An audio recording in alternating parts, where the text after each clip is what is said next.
शिव महापुराण कथा। नमस्कार दोस्तों, यदि आप हमारे चैनल पर न्यू हैं तो कमेंट बॉक्स में ओम नमः शिवाय अवश्य लिखें।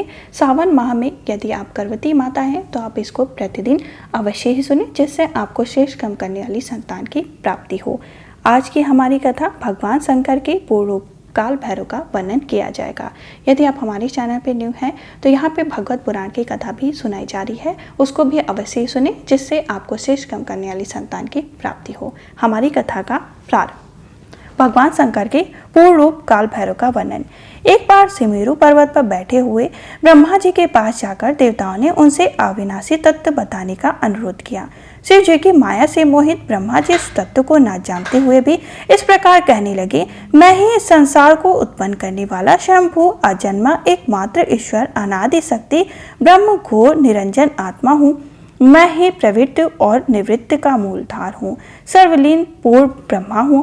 ब्रह्मा जी ऐसा कि पर मुनि मंडली विद्यमान विष्णु जी ने उन्हें समझाते हुए कहा कि मेरी आज्ञा से तो तुम सृष्टि के रचयिता बने हो, मेरा अनादर करके तुम अपने प्रभुत्व की बात कैसे कर रहे हो। इस प्रकार ब्रह्मा और विष्णु अपना अपना प्रभुत्व स्थापित करने लगे, अपने बच्चे के समर्थन में सहस्त्र वाक्य उद्धृत करने लगे। अतः वेदों से पूछने का निर्णय हुआ तो स्वरूप धारण करके आए चारों वेदों ने क्रमशः अपना मत इस प्रकार प्रकट किया। ऋग्वेद ने कहा, जिसके भीतर समस्त भूत निहित है तथा जिससे सब कुछ प्रवृत्त होता है और जिसे परमात्मा कहा जाता है, वह एक रुद्र रूप है। यजुर्वेद ने कहा, जिसके द्वारा हम वेद भी प्रमाणित होते हैं तथा जो ईश्वर के संपूर्ण यज्ञों तथा योगों से भजन किया जाता है, सबका दृष्टा वह एक शिव ही है। सामवेद ने जो समस्त संसारी जनों को माता है, जिसे योगी जन ढूंढते हैं और जिसकी भांति से सारा संसार प्रकाशित होता है, वे एक त्र्यंबकम शिव जी हैं। अर्थवेद ने कहा, जिसकी भक्ति से साक्षात्कार होता है और जो सब या सुख दुख अतीत अनादि ब्रह्म है, वे केवल एक शंकर जी हैं। विष्णु ने वेदों के इस कथन को प्रताप बताते हुए नित्य शिवा से रमण करने वाले दिगंबर पितवर्ण धोती दूषित प्रेमनाथ कवेटाधारी सर्वित विष्णु भूपन पाही निशंग शिव जी को पर ब्रह्म मानने से इनकार कर दिया।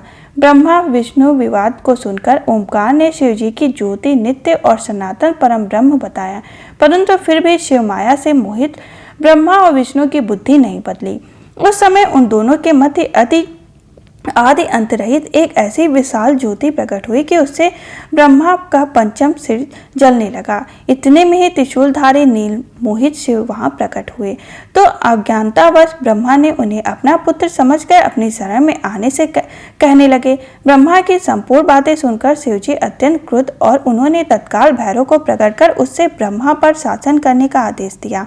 आज्ञा का पालन करते हुए भैरव ने अपनी बाईं उंगली के नाखून से ब्रह्मा जी का पंचम सिर काट डाला। भयभीत ब्रह्मा सतरुद्री का पाठ करते हुए शिव जी के शरण हुए। ब्रह्मा और विष्णु दोनों को सत की प्रतीत हो गई और वे दोनों ही शिव की महिमा का गान करने लगे।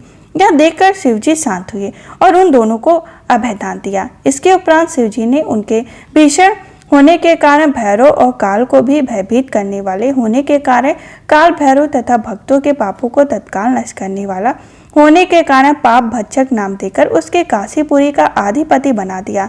फिर कहा कि भैरव, तुम इन ब्रह्म विष्णु को मानते हुए ब्रह्मा के कपाल को धारण करके इसी के आश्रय से भिक्षा वृत्ति करते हुए वाराणसी में चले जाओ। वहां उस नगरी के प्रभाव से तुम ब्रह्म हत्या के पाप से मुक्त हो जाओगे। शिव जी की आज्ञा से भैरव जी भी हाथ में कपाल लेकर ज्योति काशी की ओर चले। ब्रह्म हत्या उनके पीछे पीछे चली। विष्णु जी ने उनकी स्तुति करते हुए उनसे अपने को उनकी माया से मोहित न होने का वरदान मांगा। विष्णु जी ने उन्हें ब्रह्म हत्या के भैरव जी के पीछा करने की माया पूछना चाहिए तो ब्रह्म हत्या ने बताया कि वह तो अपने आप को पवित्र और मुक्त होने के लिए ही भैरव का अनुसरण कर रही है। भैरव जी जो ही काशी पहुंचे तो ही उनके हाथ से चिमटा और कपाल छूटकर पृथ्वी पर गिर गया और तब उसे उस स्थान का नाम कपाल मोचन तीर्थ पड़ गया। इस तीर्थ में जाकर समिधि पिंडदान और देव पितृ तर्पण करने से मनुष्य ब्रह्म हत्या के पाप से निवृत्त हो जाता है। इस प्रकार हमारा भगवान शंकर के पूर्ण रूप काल भैरव का वर्णन संपन्न हुआ। अब हम मिलेंगे दूसरे वर्णन में, जिसमें शिव और सती के विवाह का वर्णन किया जाएगा। तब तक शिव पुराण की कथाएं सुनने के लिए आप हमारे चैनल को जरूर सब्सक्राइब कर लीजिए और बेल आइकन को प्रेस करके कमेंट बॉक्स में जय श्री कृष्ण जय श्री विष्णु अवश्य लिखिए। ओम हर हर शंभु नमः शिवाय।